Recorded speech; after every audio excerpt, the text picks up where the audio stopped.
नमस्कार। आज का मोटिवेशनल वीडियो है, अपनी जीत सुनिश्चित करें। संसार में विजय पाने से पहले, किसी चीज़ में विजय पाने से पहले अपनी जीत सुनिश्चित कर रहे हैं। यानी देखिए, दो स्थितियाँ होती है। एक स्थिति ये होती है जहाँ पर आपकी जीत होना निश्चित है, जहाँ पर जीत ना होने की संभावना ही नहीं। ये संभावना कब नहीं है? यदि आपके पास कोई सॉलिड कारण है, कोई सॉलिड रीजन है, तब आपका काम निश्चित रूप से होगा ही होगा।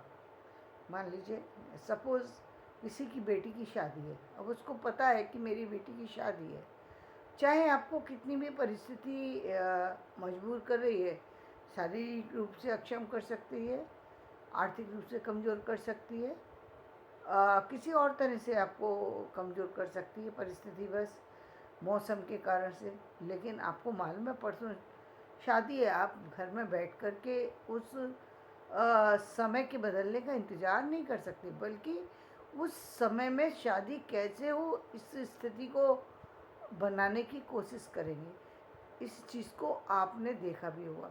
मतलब जब जितना आपके हाथ में है, आपके हाथ में वाली बात मैंने इसलिए कही क्योंकि कोरोना काल की स्थिति में हमने देखा था कि ऐसा भी होगा। बहुत सारी चीज़ें ऐसी थी जब व्यक्ति के हाथ में ही नहीं बचा, अब हाथ में ही नहीं है। पूरे पूरे पूरे विश्व में जब एक दिन के लिए पूरा सब जगह कोरोना के लिए सब जगह बंद कर दिया गया, तो वो एक व्यवस्था थी जहाँ पर आपके पास कोई ऑप्शन बचा ही नहीं है। अब चाहे जो भी हो, उस समस्या को झेलना ही पड़ेगा जो सामने आ गई है। दूसरा ऑप्शन ही नहीं था। कहीं कोई शादी विवाह, कोई कितना भी ज़रूरी से ज़रूरी काम हो, वो संभव ही नहीं था। वो समय 2-3 दिन का एक ऐसा समय आया था संसार में जो शायद जीवन में ना कभी आया और ना कभी आएगा और ना कभी आना चाहिए, क्यों बहुत विकट स्थिति थी। तो उस स्थिति को यदि हम छोड़ देते हैं, तब हमारे पास क्या होता है कि हम चाहे कितनी भी विशेष स्थिति हमारे पास आए, हर संभव कोशिश यही रहेगी कि भाई काम हो, किसी भी तरीके से विवाह संपन्न हो जाए, काम संपन्न हो जाए। कब संपन्न हो जाए? भाई 3 दिन बाद शादी है तो शादी होनी ही चाहिए।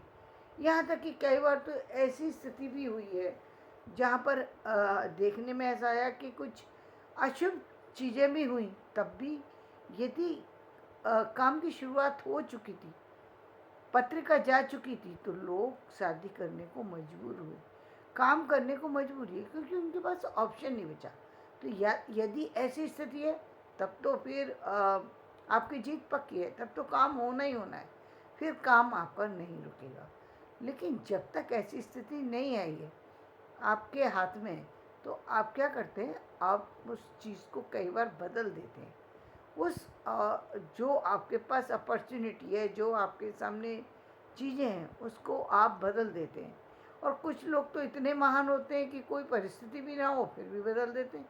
और जो बिना परिस्थिति के बदलते हैं, उनसे ज़्यादा तो ना समझ कोई हो ही नहीं सकता। जो जहाँ कोई कारण ही नहीं है, कोई भी कारण नहीं है, केवल आलस्य है। इसलिए हम अपने कार्य को जो है कारण दे रहे हैं, अपने कार्य को संपन्न नहीं करना चाहते।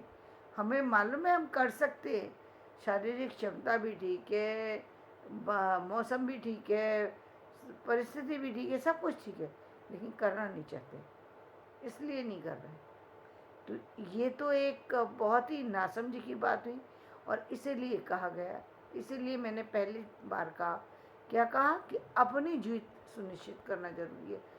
बाद में आप काम करने निकलेंगे, पहले अपने आप को मेंटली आपको तैयार करना होगा, फिजिकली आपको तैयार करना होगा, तब आप किसी लड़ाई के लिए आगे बढ़ सकते हैं। जब तक आप मेंटली प्रिपेयर नहीं है, मेंटली प्रिपेयर होना पड़ेगा आपको। आप एग्ज़ाम देने के लिए जा रहे हैं और आप पहले ही ये मान रहे हैं कि नहीं, मेरा परिणाम अच्छा नहीं आएगा, तो आपका जो जीत है, वो जीत जो है आपने एक तरीके से आधी कर दी। आपका परिणाम आधा हो सकता है यदि सच्चे दिल से आपने ऐसा बोल रहे हैं तो, क्योंकि आप अपनी ऊर्जा को कम कर रहे हैं, तो गलत हो जाएगा। तो पहले अपनी जीत के लिए क्या, आप सिर्फ परीक्षा दीजिए।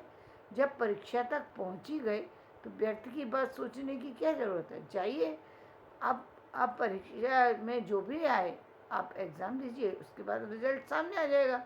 अच्छा होगा बुरा होगा जो भी होगा वो सामने आएगा, फिर आप उसके बाद एक्शन लेना। लेकिन पहला काम आपका वहाँ जा कर के उस परीक्षा को देना है। तो ये क्या था, आपने अपनी जीत सुनिश्चित कर दी, यानी आपने अपने आप को जीत लिया। ये आपने एक चीज़ के लिए अपने आप को तैयार कर लिया कि मुझे जाना ही है और काम करना ही है। जब आप इस पर आ जाते हैं तो ना आपको फिर शारीरिक समस्या हो, वो मायने नहीं रखती। कोई और तरीके की परेशानी हो, मौसम बिगड़ जाए। लेकिन आपने देखा भी होगा कि जिनको परीक्षा देने जाना है, क्या वो मौसम के कारण रुक जाते हैं? नहीं रुकते। सर्दी हो, गर्मी हो, बारिश हो, लोग पहुंच जाते हैं। क्यों पहुंच जाते हैं? क्योंकि भाई काम करना है तो करना है, तो ऑप्शन नहीं है, फिर उनको जाना ही है। यहाँ जीत पहले व्यक्ति अपने आप पर जीतता है, तब दूसरों पर जीतता है। इसीलिए जब अर्जुन हार गए, हार करके बैठ गए, अपने लोगों को देख करके उस मैदान में, महाभारत के मैदान में जब वो हार गए तो कृष्ण ने क्या किया, पहले उन्होंने उस अर्जुन को उसकी योग्यता का एहसास कराया, उसके धर्म का एहसास कराया कि तुम्हारा धर्म क्या है। धर्म इस समय लड़ना है। क्यों लड़ना है? इसलिए लड़ना है क्योंकि इस समय ये सारे तुम्हारे मित्र नहीं हैं, तुम्हारे इस समय कोई नहीं है। इस समय ये सारे योद्धा बन के तुम्हारे सामने उपस्थित हुए हैं। ये लोग चाहते हैं कि तुम युद्ध लड़ो, इसलिए युद्ध के मैदान में उतर गए। इनको कोई भय नहीं है, गलती करने के बाद भय नहीं है। तो तुम भय क्यों कर रहे हो? और तुम जिनको मारने की बात कर रहे हो, तुम मारना तो क्या, तुम उनको छू भी नहीं सकते। ये भी कृष्ण ने एहसास दिलाया उनको।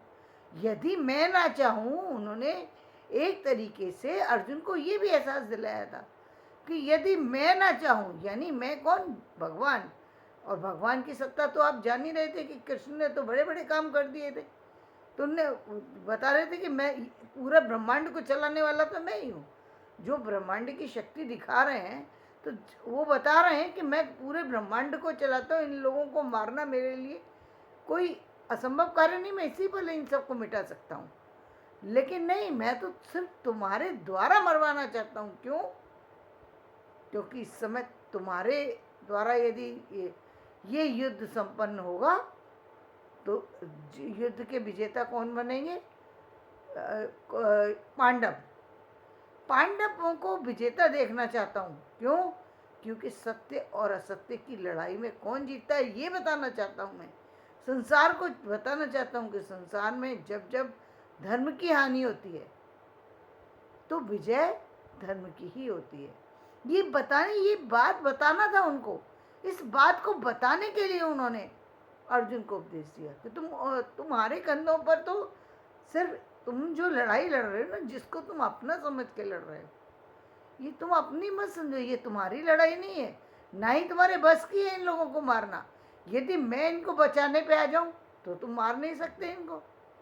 और देख सकते हो आप, हर स्थिति में व्यक्ति बच जाता है। हर स्थिति में, चाहे भूकंप आए, चाहे पूरा जो क्या कहते हैं बाढ़ आ जाए, भूकंप आ जाए, आग लग जाए।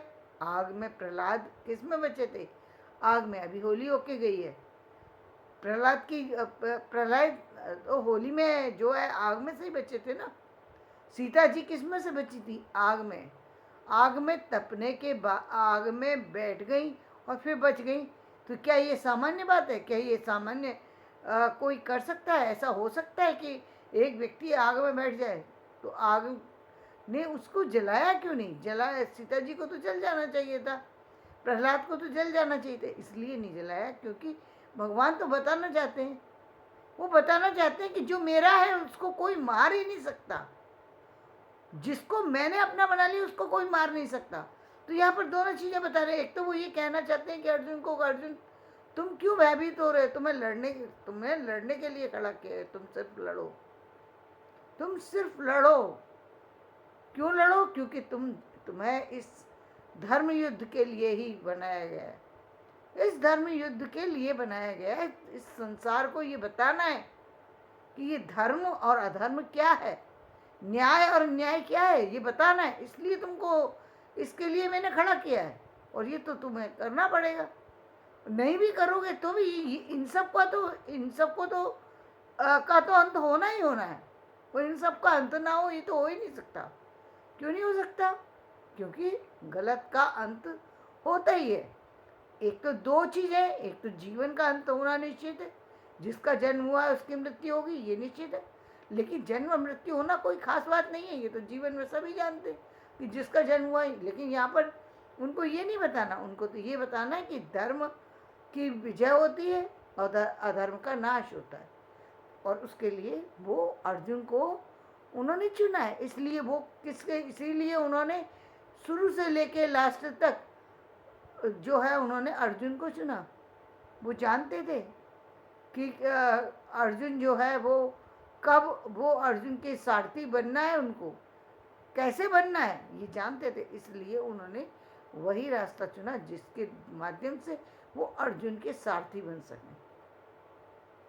तो जीवन में कभी कभी व्यक्ति जो है ना, अपनी जीत को सुनिश्चित करना पड़ता है। तो यहाँ जीत को सुनिश्चित किसने किया और किसने करवाया? कृष्ण ने करवाया। लेकिन किसके द्वारा किसके माध्यम से? अर्जुन के माध्यम से। अर्जुन को बताया कि तुम अपनी जीत सुनिश्चित करो, तुम अपने आप को इस समय योद्धा की तरह तैयार कर लो और फिर लड़ो। अब इस समय ये तुम्हारा इसमें से तुम्हारे अपने नहीं है, बल्कि ये धर्म की लड़ाई है। और इस धर्म की लड़ाई को तुम्हें लड़ना पड़ेगा, क्योंकि ये सारे लोग वो हो चुके हैं जिनको मोह के कारण से धर्म और अधर्म की बात ही नहीं समझ में आ रही, या समझ में आ रही तो समझना चाहते नहीं है। तो इस समय तुम्हारा खड़ा होना जरूरी है। इसलिए उन्होंने अर्जुन को खड़ा किया। तो पहले अपनी जीत को सुनिश्चित कीजिए, उसके बाद समाज में आपकी जो विजय है वो निश्चित है। ये समाज में या आपके कार्य में आपकी विजय निश्चित है। तो धन्यवाद। मेरा ये वीडियो पसंद आए तो इसे लाइक करें, शेयर करें और सब्सक्राइब करें।